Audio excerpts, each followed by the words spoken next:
کدھر سے نکلا؟ سورج آج. تو وہ جواب کا جو ریزن ہے، جو وجہ ہے اس کی، وہ کس وجہ سے؟ ہم نے عادت نہیں ڈالے نا.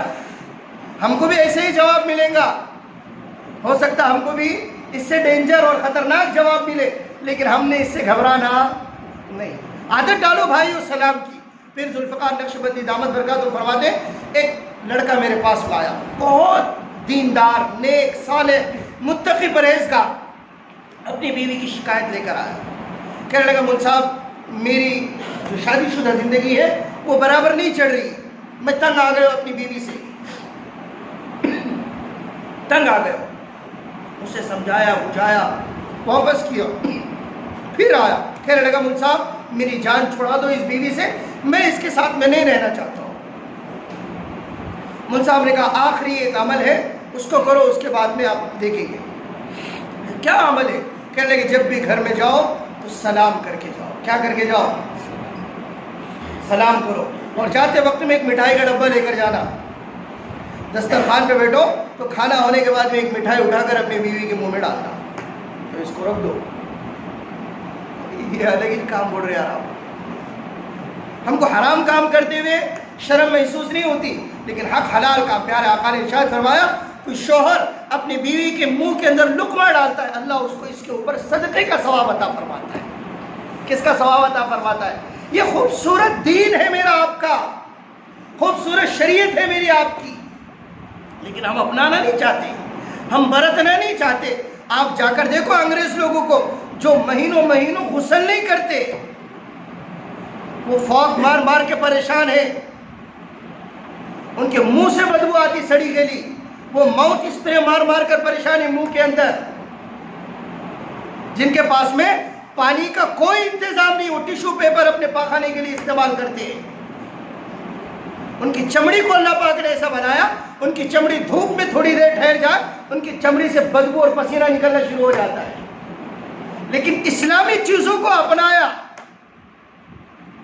شریعت کی چیزوں کو لیا اپنے نزدیک، تو خوبصورت لائف جی رہے، محبت پروان چڑھ رہی ہے. شریعت کا حصہ ہے. اس سے کہا گیا مٹھائی اپنی بیوی کے منہ کے اندر رکھ دینا اور پھر ایک آدھ مہینے کے بعد میں آنا اور مجھ سے کہنا کیا چل رہا ہے.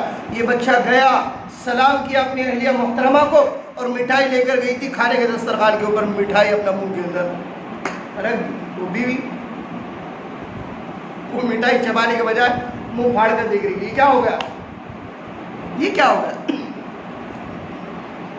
سارا غم، غصہ، ٹینشن سمجھ میں آیا کہ میرا شوہر محبت بھی کرنے والا ہے مجھ سے. آیا ایک آدھ مہینے کے بعد میں کہنے لگا حضرت اب اتنی خوبصورت زندگی ہے کہ گھر اب جنت محسوس ہو رہا ہے. گھر اب کیا محسوس ہو رہا ہے؟ سلام کی برکت ہے، سلام کی برکت ہے. پیارے آقا نے ارشاد فرمایا گھر میں سلام کر کے جاؤ.